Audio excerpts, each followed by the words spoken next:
Ketegangan Lebanon dan Israel meningkat hingga perang besar berpotensi terjadi. Kabar terbaru tertulis bahwa Israel sedang bersiap menginvasi Hizbullah di Lebanon. Kabar itu dikutip dari Tribun News pada 9 Maret melansir dari surat kabar Lebanon Al-Akbar. Sumber utama melaporkan bahwa sebelum meluncurkan operasi daratnya, Israel memberitahu negara-negara Eropa terlebih dahulu tentang batas waktu negosiasi dengan Hizbullah.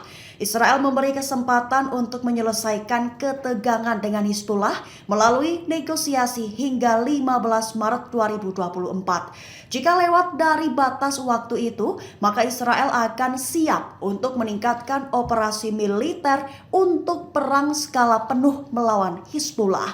Mengutip sumber diplomatik barat, pembicaraan Israel tentang tanggal itu justru meningkatkan kekhawatiran negara-negara barat. Menurutnya, cara politik saja tidak cukup untuk melakukan pengamanan, meski pihak Amerika bersikeras menyusun inisial perjanjian Beirut Tel Aviv. Sosok Moshe Chiko Tamir, pembuat strategi tempur lawan Hizbullah di Lebanon. Chiko Tamir disebut menjadi sosok yang sangat berpengalaman di sektor utara ketika menjabat sebagai wakil komandan Korps Utara Tentara Israel. Kabar itu dikutip dari Tribun News pada 9 Maret 2024, melansir dari media berita Anadolu Agency. Disebutkan dalam sumber utama bahwa Tamir memiliki pengalaman mengembangkan sejumlah rencana serangan dengan cakupan berbeda, termasuk masuknya pasukan secara terbatas untuk mendorong Hizbullah mundur 8 hingga 10 km dari perbatasan.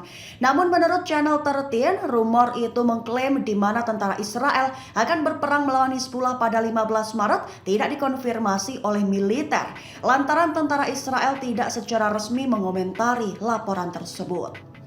Benjamin Netanyahu menegaskan kembali janji Israel menyerang Rafah demi menang total atas Hamas.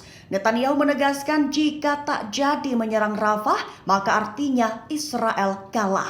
Kabar itu dikutip dari Tribun News pada 9 Maret melansir Anadolu Agency dari pernyataan Netanyahu pada Kamis 7 Maret 2024. Perdana Menteri Israel itu berjanji untuk melanjutkan rencana IDF menyerang Rafah, menjadi wilayah terakhir di jalur Gaza Selatan yang belum diserang dari darat. Netanyahu menekankan jika tidak melakukan hal tersebut berarti Israel mendapati kekalahan atas Hamas. Netanyahu berjanji untuk meminimalkan korban dari sektor sipil di Gaza. Namun ia juga mengulangi tuduhan di mana Hamas juga menggunakan warga sipil sebagai tameng manusia mereka. Netanyahu juga mengatakan bahwa tentara Israel akan terus bertindak melawan Hamas di seluruh penjuru Gaza, termasuk di Rafah yang menjadi benteng terakhir Hamas. 7 pasukan Israel tewas buntut dibom perlawanan Palestina menggunakan IED. Ibasnya wilayah tepi barat khususnya di dekat Homesh menjadi lokasi paling berbahaya. Kabar itu dikutip dari Al-Mayadin pada 9 Maret melansir Ynet, tertulis bahwa operasi penembakan serentak terjadi di tepi barat. Selain itu, perlawanan Palestina menggunakan alat peledak rakitan untuk menewaskan 7 pasukan Israel tersebut. Serangan itu diklaim dilakukan dalam operasi gabungan Brigade Al-Quds dengan Brigade Jenin.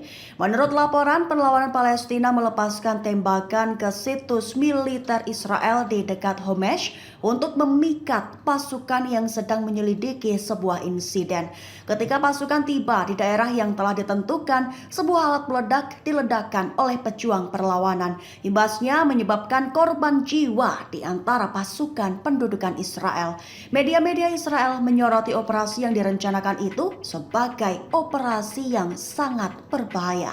Gempuran Yaman di Laut Merah yang terus-menerus berdampak besar kepada Israel. Kini Israel dikabarkan tengah mengalami krisis lantaran kekurangan amunisi penting dalam pertempuran. Kabar itu dikutip dari Al-Mayadin pada 9 Maret melansir laporan stasiun penyiaran Israel Kan pada Jumat 8 Maret 2024. Tertulis bahwa perang yang sedang berlangsung di Gaza dan konfrontasi dengan Hizbullah di front utara telah menyebabkan kekurangan amunisi dan pasokan dalam gudang senjata pasukan Israel. Sehingga situasi itu mendorong Israel meminta Amerika Serikat untuk segera memasok persenjataan dan amunisi. Namun kesulitan juga tengah dialami Amerika lantaran mereka juga tengah menjalankan operasi dengan target Yaman. Blokade Yaman tersebut yang mempersulit pengiriman amunisi Amerika Serikat kepada pasukan pendudukan Israel. Kini dilaporkan bahwa Israel mulai mengerahkan kendaraan lapis baja yang lebih tua, termasuk tank dan pengangkut personil lapis baja. Disebutkan bahwa Israel tidak cukup siap untuk melaksanakan rencana mereka soal menginvasi Hizbullah di Lebanon. 1.000 tentara Amerika Serikat tengah dikerahkan ke pelabuhan Gaza. Imbasnya warga merasa khawatir upaya itu menjadi awal hadirnya pasukan militer internasional. Kabar itu dikutip dari Al Mayadin pada 9 Maret melansir dari pernyataan juru bicara Pentagon, Mayor Jenderal Angkatan Udara Patrick Ryder.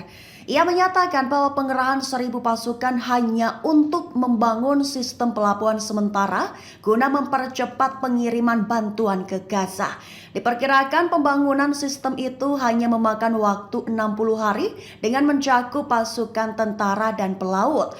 Jubir itu meyakinkan bahwa tidak akan ada satupun pasukan yang akan menginjakan kaki di pantai Gaza. Mereka hanya akan melakukan pengiriman bantuan di lepas pantai saja.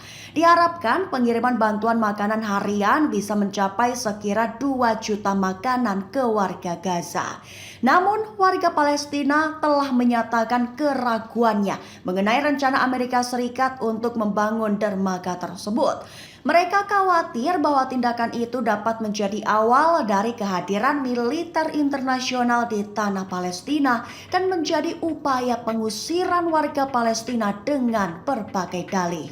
Israel dikabarkan tengah mencapai titik kritis seiring meningkatnya ketegangan dua pihak. Kabar itu dikutip dari Al Mayadin pada 9 Maret melansir media Israel pada Jumat 8 Maret 2024. Diketahui pemukim Israel melakukan protes di Tel Aviv pada Jumat malam. Mereka mengutuk kebijakan pemerintah Perdana Menteri Israel Benjamin Netanyahu mengenai tawanan Israel yang ditahan oleh perlawanan Palestina di jalur Gaza.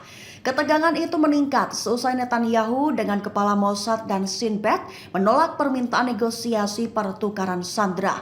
Membuka protes, sekelompok anggota keluarga dan pemukim menghalangi lalu lintas utama di rute 1, lokasi di mana menjadi jalan raya utama penghubung Tel Aviv dan Al-Quds yang diduduki.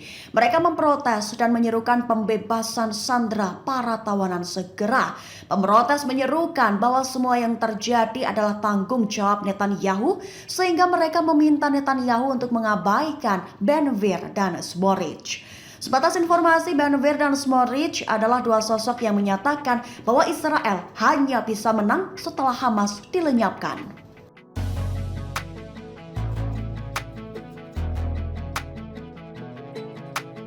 Download Tribun X sekarang, menghadirkan lokal menjadi Indonesia.